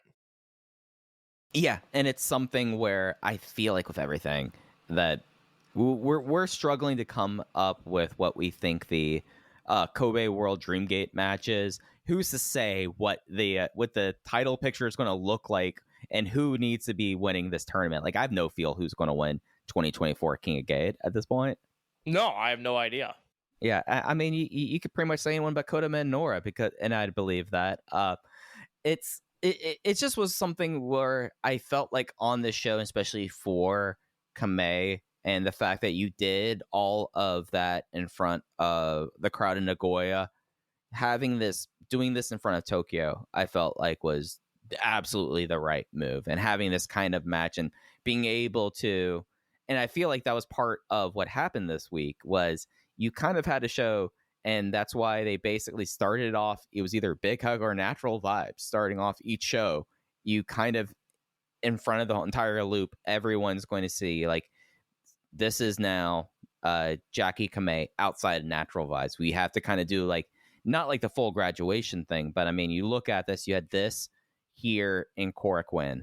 you had SMJ beat him in Osaka, and then you had them open up the show, I feel like, in Kobe, or that SMJ open up the show in Kobe in Natural Vibes. You're just going to have to kind of, in a way, we're going to get these moments, but I feel like in the way of how they set it up with this, like having KZ in the singles match was like the master stroke. There was like, you didn't have to have this graduation match. It's the kind of fun thing that Dragongate does with it, and it was perfect in that regard. Let me combine topics here for the sake of time real quick. What match did you like more? Did you like Big Hug versus Vibes in Osaka, or Big Hug versus Zebrats in Kobe more? I was actually 3 3/4 on both. Okay, all right. I will say, because we have talked a lot about Natural Vibes, let's talk about the Kobe one. Let's talk about Zebrats. Yeah, look, something I'm fascinated by, and we saw it here on this Cork and Hall show, but then I actually thought it was more prevalent in Osaka, and then it, flared back up in Kobe because Big Hug wrestled Zebrats in Kobe, is, Jason Lee as a heel is a great heel because he's not Masquerade Jason Lee. He's not Natural Vibes Jason Lee. Like, he is buying into this character and working in a different way. But when he works 95% of the roster, he's heel Jason Lee. But still, when you put he and Kame in the ring together, it's just brawling. It's a totally different thing. And I love the way they have handled that. Yeah, like opening up this match, they open it with Big Hug comes out first since their entrance takes 5 minutes, and then Zebrats comes out, and Big Hug gets the jump, and you have Jackie drop kick Jason, and Jason hits the mat, and with like utter disgust, rips off his face mask and goes like, "I'm into this, let's go." And then they had a really brutal crowd brawl, like on a weekend where there was a lot of DQs and a lot of like, Mr. Nakagawa did not have a good time this weekend. But I felt like Jason in this crowd brawl with Kame was just one of the more brutal, and one of like the more like, he was doing this not knowing that the camera was on him, and lucked out the camera was on him as he was like driving the chair into his gut. And it was just one of those things where things worked out the right way with the hard cam in Kobe, and we got to see a lot of fun Jason and Jack brawling. Yeah, awesome finishing stretch here. I thought this was a great Mante match. Again, shocker, he's in the ring with Kai and Shun Skywalker, and he does great stuff. It's almost like he should have a Dreamgate match with Shun coming up here. This was my match of the week, and I was at 4 1/4 on this one. I thought it was fantastic, and 3 3/4, wanting to give it 4, but just not being able to on the Vibes Big Hug match. But I loved everything on that Osaka show. Yeah, the Osaka show, I think I liked the finish a bit more in that main event. Gold Ship is just a brutal looking move. He basically catches Jackie as the finish went. Strong Machine J basically caught Jack as he was going up for the I don't know if they're gonna call it the JK now, but the Torbolino, and he converted it straight into his weird power slam power bomb, and that looked like it sucked. I agree. That rocked. Other things on this shows. Let's hit the big moments real quick. Johnny Valletta bounced back in Cork when he went home, but we got the return of Minorita wanting to fight for the honor of all the small guys out there. And we should have known that the crowd was going to get molten for the rest of the show when we saw how they were popping for Minorita. Yeah. Look, they did the Men in Black Mind Eraser with Valletta. They got him back exactly where he needed to be in Cork, and we'll just all pretend the Dead or Alive match never happened. Mante seems to be okay. Valletta seems to be okay. It was a net neutral. It accomplished nothing, but I thought, they pushed Valletta into overdrive on this Corkin show, and I don't know, had Minorita not returned, had it all worked out okay, but it all worked out okay. Yeah, like that was the thing that was like, hey, now Minorita will be back on that June 4th Corcoran Hall show. We do not have an opponent. He was wanting to get Johnny, but Ryo Saito had to say he's going home. When he gets back here, we'll talk about that then. Yamato versus Can I body shame Minorita real quick? Yeah, he's not back into ring shape. He looks like Minorita if Minorita was in Tozawa Juku. He's got that. Just he's that. the third metabolic brother. I mean, there will be a Hokkaido soon, so maybe he can team with Katsuo in like an exhibition match. He just has that Tozawa Juku round stomach. It's the only time that body type has ever existed is Fat Tozawa, and Minorita now has that. I mean, no hate. He had a knee injury. Yeah. I get it. Mike, I'm a fat piece of shit. I can't eat right to save my life. I'm not, no hate, but he looks like Minorita ate Minorita. Yeah, it's something where like I'm staring down the barrel of, you know, engagement and engagement photos and like wedding and stuff. It's like, I just got to stop, you know, doing that. So I'm not judging Minorita. Yeah. Look, I'm an asshole. I'm wrong. I'm unhealthy. But Minorita is twice the size he was the last time we saw him. And it actually kind of works, I feel like, for his charm in a way. I mean, like Katsuo. He's built like the Boss Baby. Yeah. Like Katsuo and like Boss Baby, it's kind of charming. Unlike Tozawa, where it just was like, oh man, that looks uncomfortable. Not dissimilar from Ishin. Not dissimilar from Ishin at all. Yeah, yeah, but it's not dissimilar from Ishin, other than Ishin has 6 inches on the guy in terms of height. Like that's the fair. difference. That's fair. So we're getting the conclusion of Yamato and Kota Minoura coming out of Korakuen. It was Team Muscle versus Yamato and Susumu. Real quick DQ, attacking the ref and refusing to break the Ingranaje. Minoura just got tired of it, got him down, kept him in the sleeper hold. They did the 5 count. They did everything, but Minoura was not going to break the hold. He was so mad that he wanted to have a hair challenge against Yamato, and Yamato just kind of went like, all right, I guess we're doing this. What an odd match. Why is it happening here and not in Kobe? Well, because it will likely play into Kobe. You know, I get that. Like, it's a weird thing. Like, that feels more like a Korakuen match than a Kobe match to me because of the stipulation, and I know it happens in wrestling, it happens all the time, but in Dragongate, you know, they really protect mask and hair matches, and I think it would be a little odd for Minoura to lose his hair and then even go to intermission, let alone like, all right, here comes Natural Vibes dancing down to the ring. Like, that's just not a Dragongate thing. They really protect this step.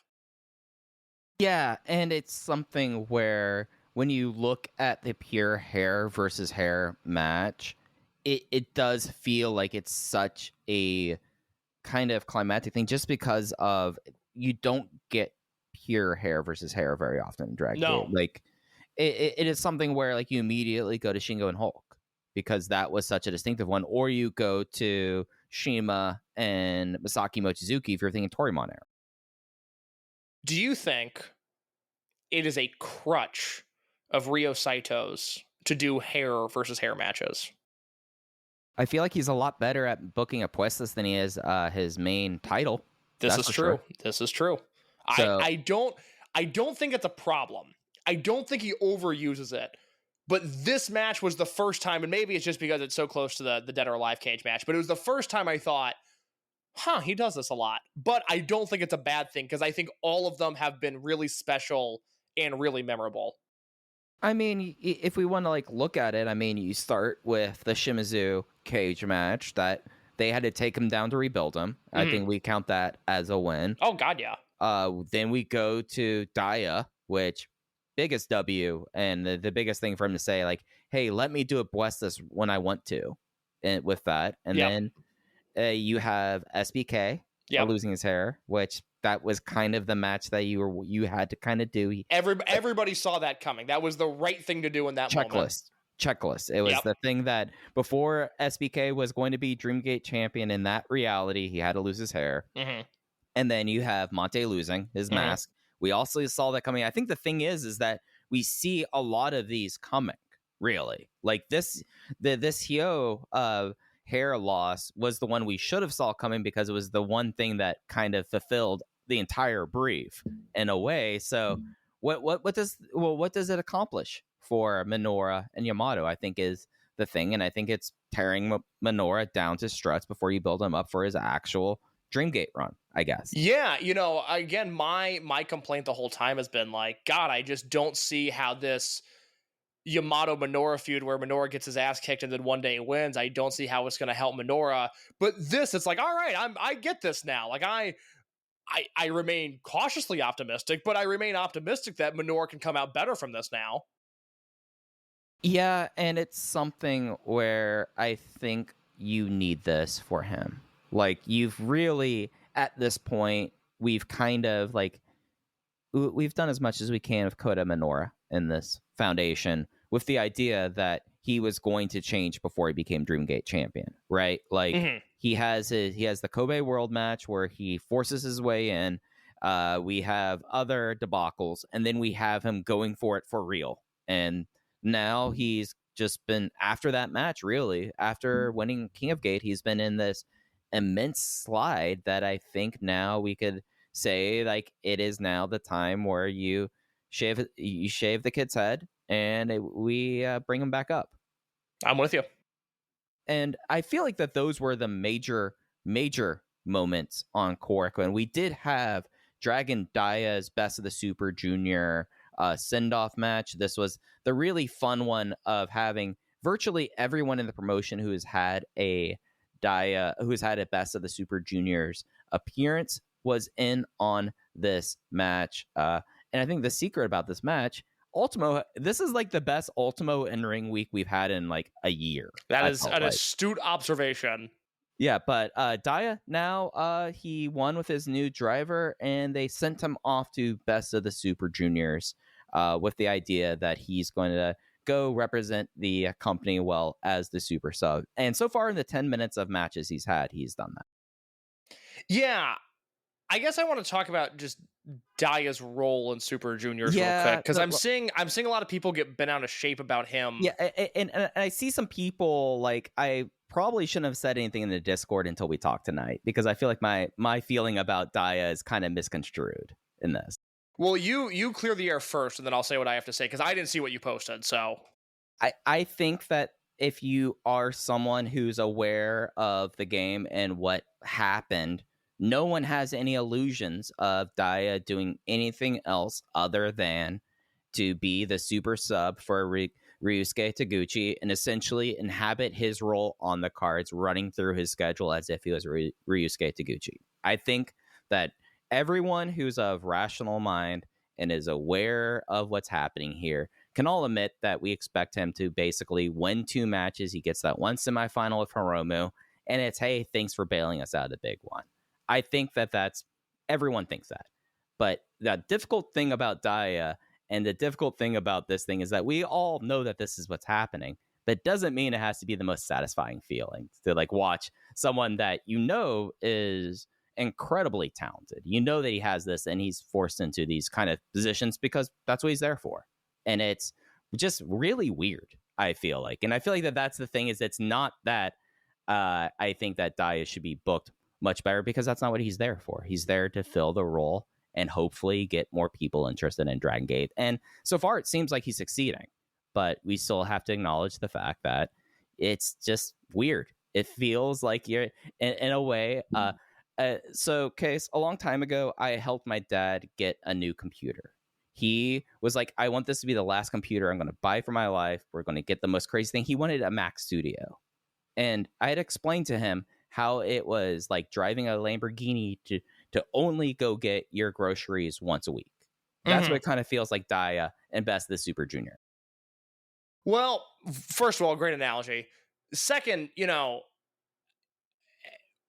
yes, he's a replacement for Taguchi, which that alone says enough. But you have to remember, like, Dragongate's not recruiting him here. Or, I'm sorry, New Japan's not recruiting him here. And I'm sure New Japan would love to have Dragon Daya, but if you look at the history of the Dragongate guys, BB Hulk had 4 points. He beat Gato and he beat Young Boy Naito.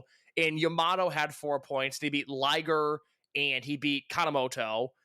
And then it's, Pac and Ricochet who fared much better, but they were on a full court press to get Pac, and, he signed with WWE, so we don't know, maybe Pac ends up in Bullet Club, if he sticks around Japan for another year or two. Who knows what happens there. He wasn't going to go That was the Maybe wild thing about that. that's the tough thing there is would he have ever left Dragongate? But New Japan was in a full court press to get him, and they were obviously in a full court press to get Ricochet, which is why he won in a year where he won everything, and then Ricochet ended up there. It's a different circumstance with Dragon Dia. I don't feel like he's being disrespected by losing. I think he'll end up with 4 points, he'll win 2 matches, and he'll go on his way. And this is purely anecdotal. Don't take this as anything other than just something that I saw on my Twitter feed. But I'll say this: I follow a lot of Tokyo area native Dragongate crazies on my Twitter feed, and they were all in Corkin for Dia versus Ishimori. And these are people that are not going to New Japan shows regularly, but they wanted to see Dia. So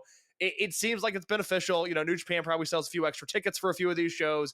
Dia, gets the Dragongate profile out there. But I'm so not bothered by the way that he's been handled so far. It's and it's what you kind of expect. Like it is the thing though. It's like, oh, this is probably the only time we're ever going to see Taiji Ishimori versus a contracted Dragongate wrestler, and that kind of stinks. First time since 2008, if I recall. First time since 2008, and it would probably be the last time. We're not going to get him ever back there. Well, and the Ishimori thing real quick, just because I had somebody ask me today. Failed ace of Toryumon X. It seems that it's a cold relationship. I was going to say Cold War, but war feels too strong. Yeah. He doesn't particularly get along with Ultimo, and I don't think outside of Kagetora he really has other friends in the company. But it's not an OW, it's not Shima. It's not a Strong Hearts thing, but it's also there's a reason Ishimori hasn't showed up at the Toryumon reunion shows either. Right, yeah, like that's what it kind of goes down to. So the thing about Toryumon X was he was thrust into the ace role when he was not originally planned to be the ace. He was going to be the babyface heartthrob. He was the one that they were going to base around, and instead Sailor Boys, which was not really like a well thought out thing, but there were a lot of things that were happening at the time, and sadly Taiji Ishimori was a pawn in a game that he did not have his own agency of. I feel like that's a fair thing to say about Toryumon X and how things were going, and when the split happens, there were only so many spaces on the lifeboats. And Naoki Tanizaki came over, Kagetora eventually came over, Taiji never came over, and I think for Taiji's career, that probably sucks. Yeah, I mean, up until like he landed full-time at Noah, it was a whole lot of, God, what's going to happen? Taiji Ishimori, like this guy deserves a whole lot better than this. It just, sadly, in a way, it's just not going to be it's not a wound that time has healed. And it does not seem like that's a wound that he is interested in healing.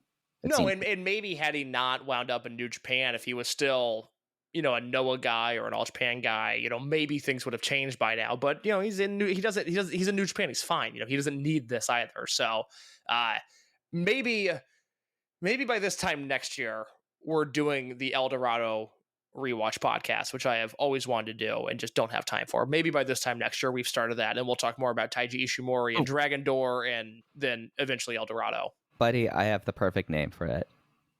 Give it to me now. Treasure Hunting for the Secret Base.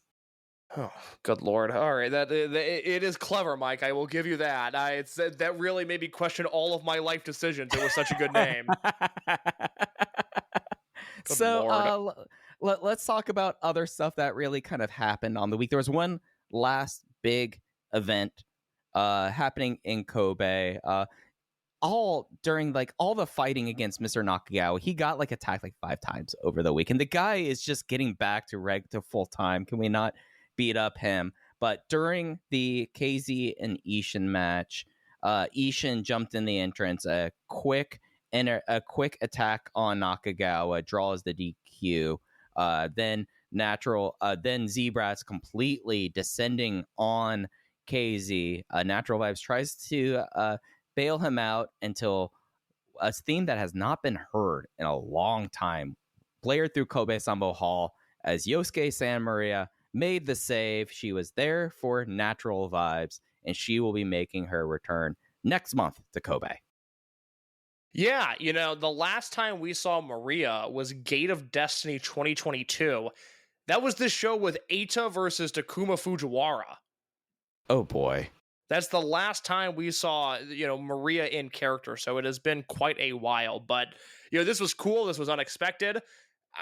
I don't think Maria has any real push outside of the June Kobe show. But man, if I was in the area, that would get me to buy a ticket. I'm very intrigued to see what she does on that show.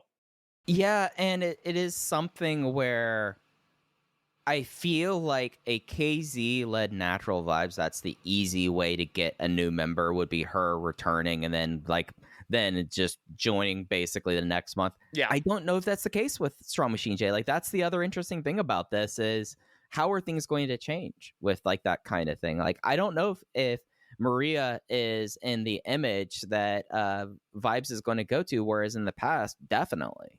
But that's a great point, because I had also thought, oh, well, they'll put Maria in Vibes, but maybe not now. Yeah, like that is like the fascinating thing. Like, I can't wait to see how the Strong Machine J Vibes shakes out. Like, I think it's just like this hasn't really happened before in this company. Like, that is the remarkable thing about this is when we talk about units that have like different leaders, it's usually people expelling or turning. We don't have someone willingly hand it over unless you're Shingo Takagi and Antios, but then Shingo Takagi took it all back and we're off to the races before RED. Like, it's fascinating. I don't know how it's going to play out. Yeah, no, it's it would caught me by surprise, and I'm looking forward to see where that goes.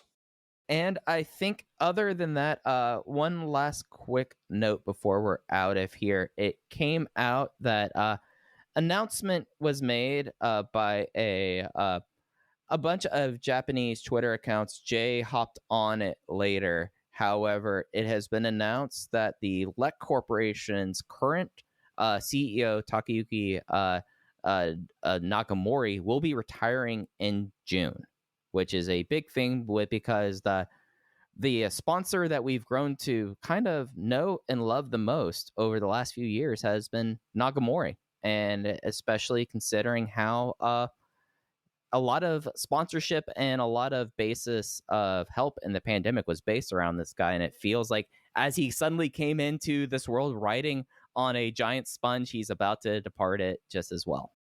Yeah, I have a hard time judging the implications of this. It's something we'll obviously talk to Jay about in July when we have him on before Kobe World. And this is something to keep your eyes on. We'll talk about it if there are any major developments. This could end up being, a notable headline, but not a really meaty story, or it could be something with giant implications. I really don't know at this point. Yeah, the thing that I would say, and for people, what to take away from this, keep an eye on the Buyuden shows. Yeah, that's a good point.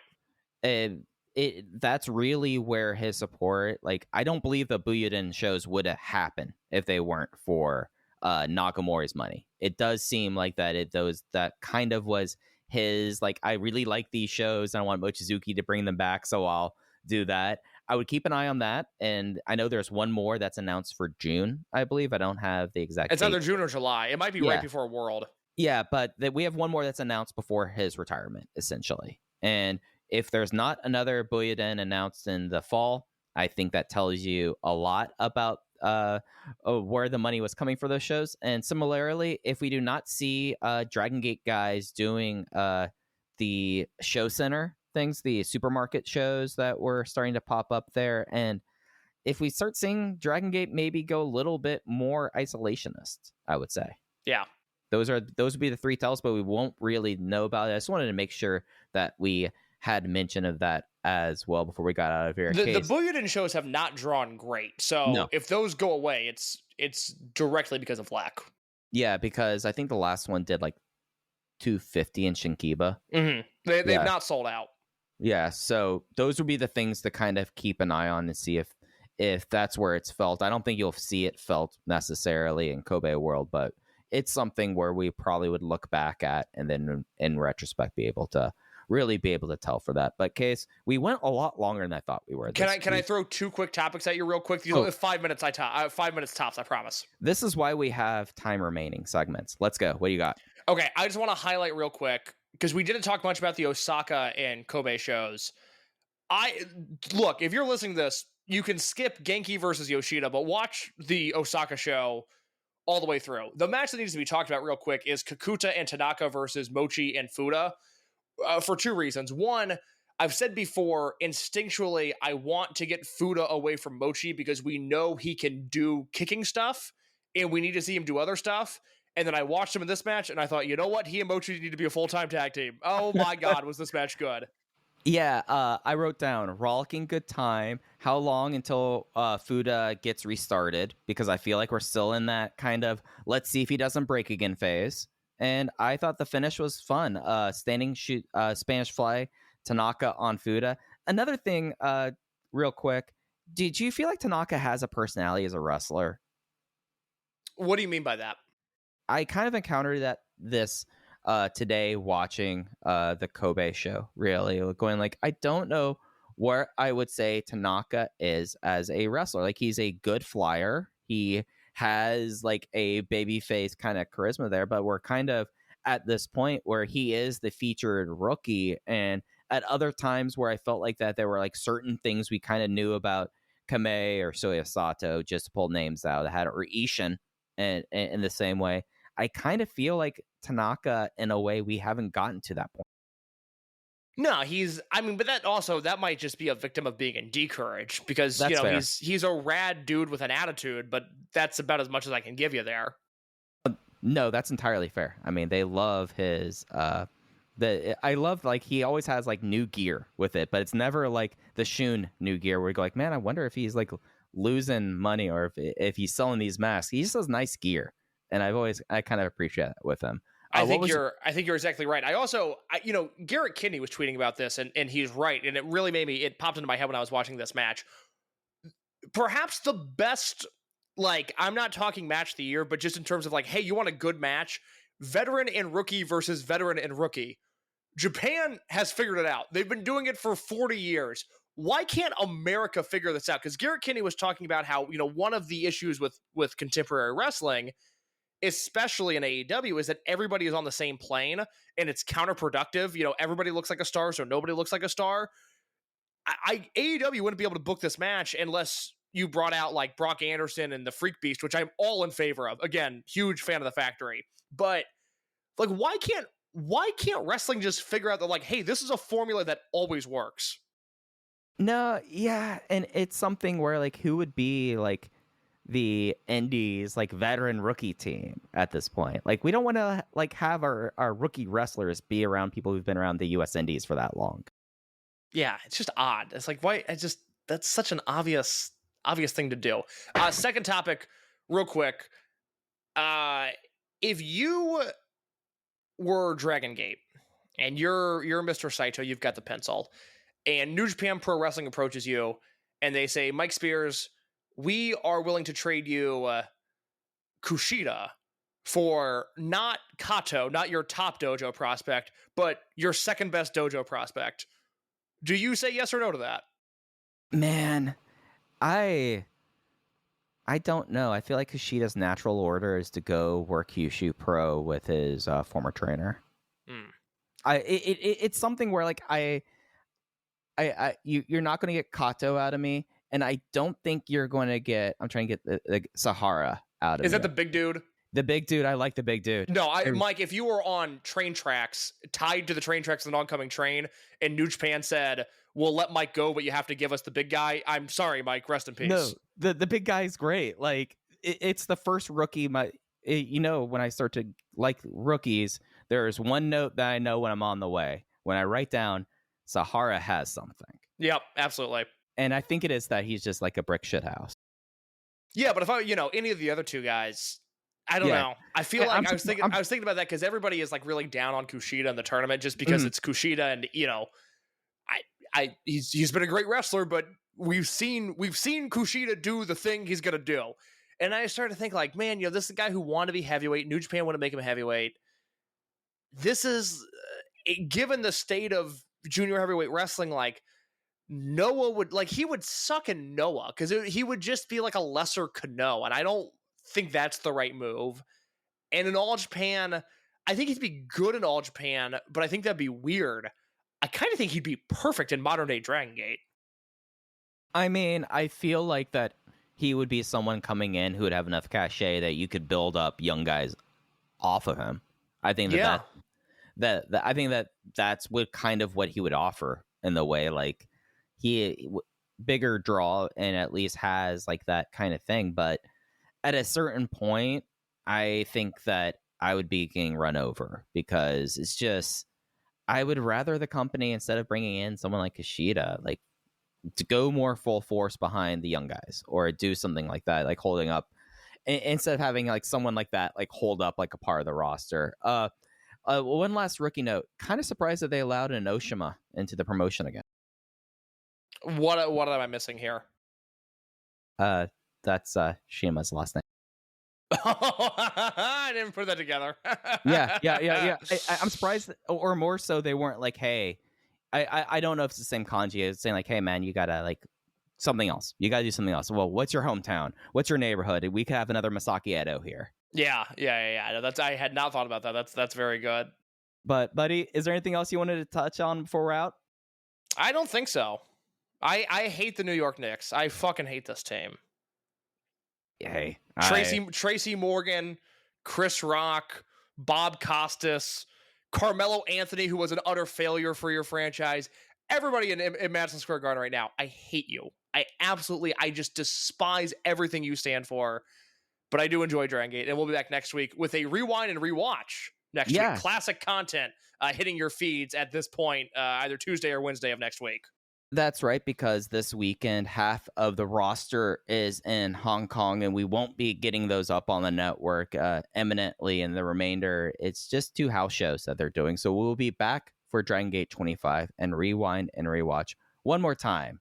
But if you want to follow us, you can follow us on Twitter at OpenVoiceGate. Case is at _ in your case. I'm at Fujiheya. Thanks for listening to Open VoiceGate. We'll be back with you next week.